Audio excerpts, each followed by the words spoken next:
In the previous videos, we have talked about the male and the female reproductive system. Now here, we are going to discuss about the gametogenesis, which is an important process in which the diploid cells, germ cells, they divide to form the haploid gametes. That is, the male will form the sperm and the female will form the ova, so as to bring about the syngamy. The fusion of these two will result into the syngamy, or the process of fertilization. So in case of male, the process of gametogenesis is known as spermatogenesis. And in the case of female, it is the oogenesis. So we'll be discussing about the male gametogenesis process, or the spermatogenesis. Now, we all have studied about the structure of the seminiferous tubule, in which it was the germinal epithelium which was lining the seminiferous tubule. This is the germinal epithelium, and the other type of cells which are present are the Sertoli cells.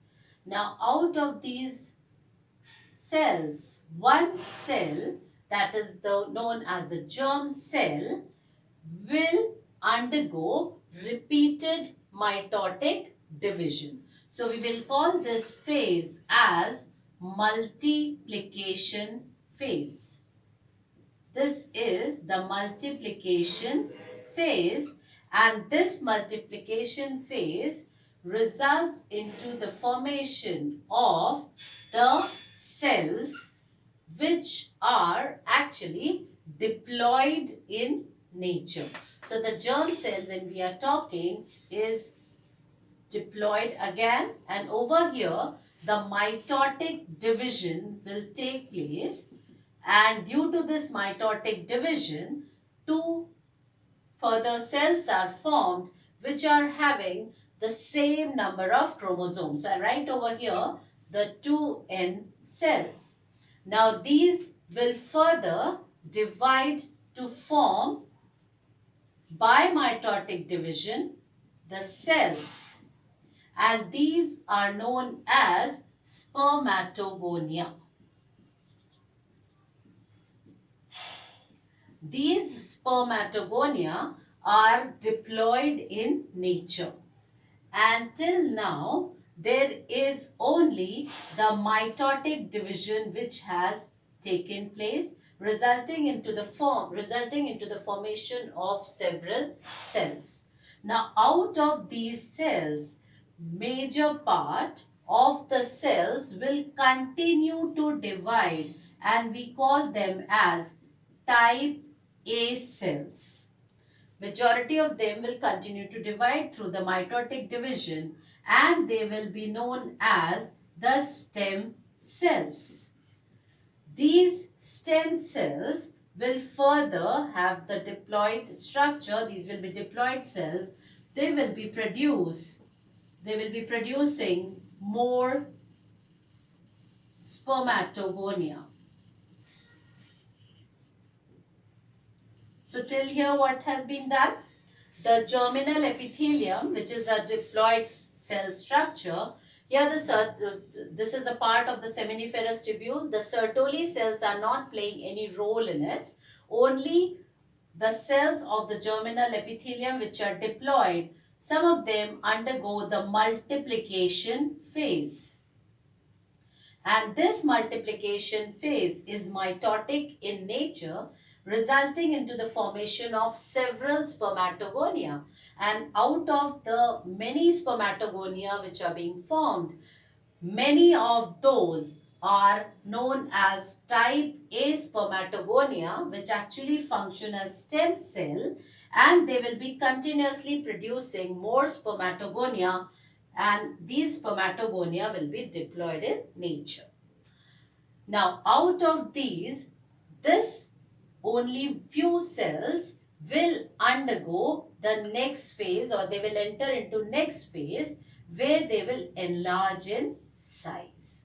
This is known as the growth phase. and during the growth phase, there is no division taking place, but only the increase in size. So here it is again having, it is diploid in nature, and it is not having any multiplication over here, simply increase in size. Now this, after increasing in size, that means accumulation of the nutritive material, it will further divide into next phase, or it will enter into next phase, that is the maturation phase, where it will divide into two by mitotic division. So here the mitotic division has taken place. Meiotic division. Now, as a result of the meiotic division which has taken place over here, the number of chromosomes are reduced to half now.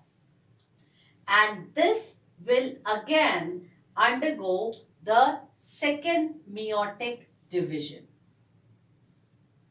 The second meiotic division will result into the formation of further spermatocytes.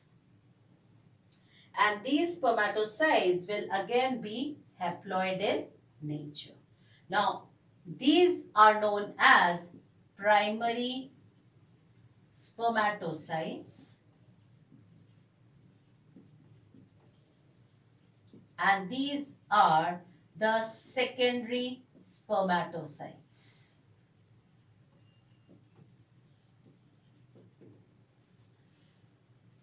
Now, these spermatocytes over here, there is meiotic division 1 which has taken place, and here meiotic division 2 has taken place. Now, here, due to the meiotic division, first meiotic division, the number of chromosomes are reduced to half. And the second meiotic division also takes place in this cell, which results into the formation of more haploid cells, which are actually haploid in nature. Now, the question is, or the thing is, the meiotic division 1 over here is reductional in nature. That means it will reduce the number of chromosomes to half. Over here it is 2n. Now over here, when the first meiotic division takes place, the number is reduced to half. The second meiotic division is not reductional, but it is equational. And that is why the number of chromosome remains the same. There is no change in the chromosomal number. The secondary spermatocytes are actually roundish in nature. They are non-motile structures. Now these need to undergo the process of differentiation. So we see over here, when we start from the germinal epithelium, the cell will divide by mitotic division during the multiplication phase. And during this phase, there is no change in the chromosomal number and results into the formation of a structure which is known as Spermatogonia. This is Spermatogonia. There are two types, and the type A cells will form the stem cells because they will continuously produce more Spermatogonia, and these Spermatogonia will obviously be diploid in nature. The cell which forms the spermatocyte is actually the type B cells. And these type B cells, and next stages after the multiplication, they will enter into the growth phase where they will enlarge in size. And after the enlargement in size, this cell will undergo two meiotic divisions subsequently. The first meiotic division is reductional in nature, which will reduce the number of chromosomes to half and form the primary spermatocytes. And this will then further divide, each of them will divide by equational meiotic division to form the secondary spermatocytes, which are now rounded structures. Now these structures are non-motile and round in nature. So the second phase, this process is the formation of the spermatocytes. Now over here, these spermatocytes which are being formed have to be transformed, or they have to be changed into sperms. That is known as, they will change into the sperms or the spermatids. These are immature spermatids. So they will be spermatids.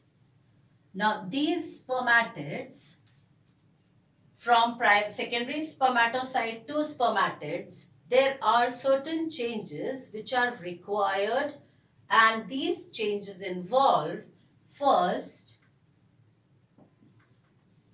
that is the nucleus. It condenses. The condensation of the nucleus is the first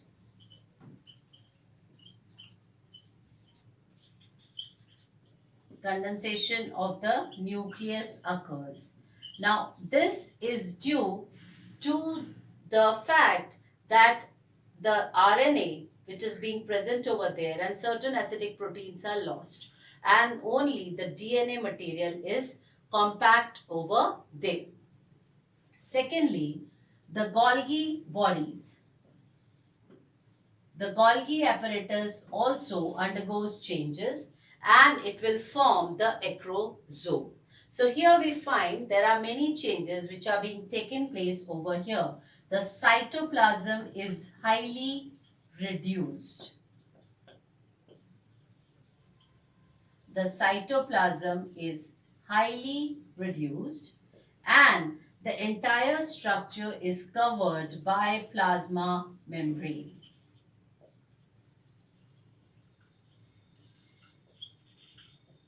Now, the mitochondria, which is being present, also gets in the form of a spiral structure in the middle piece. So, mitochondria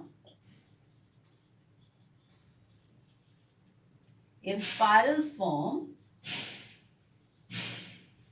is present in middle piece. Now, the changes which are taking place from this stage to this stage is known as spermagenesis.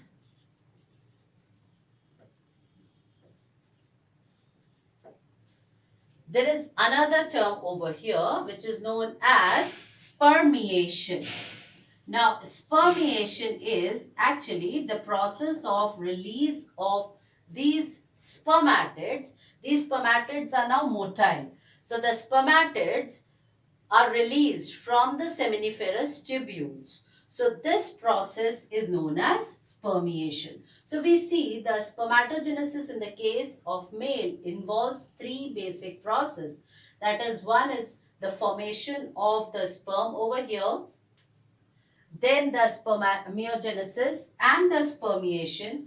Now, you can understand it better because the germinal epithelium forms the sperms or the spermatids, and the Sertoli cells are present over here.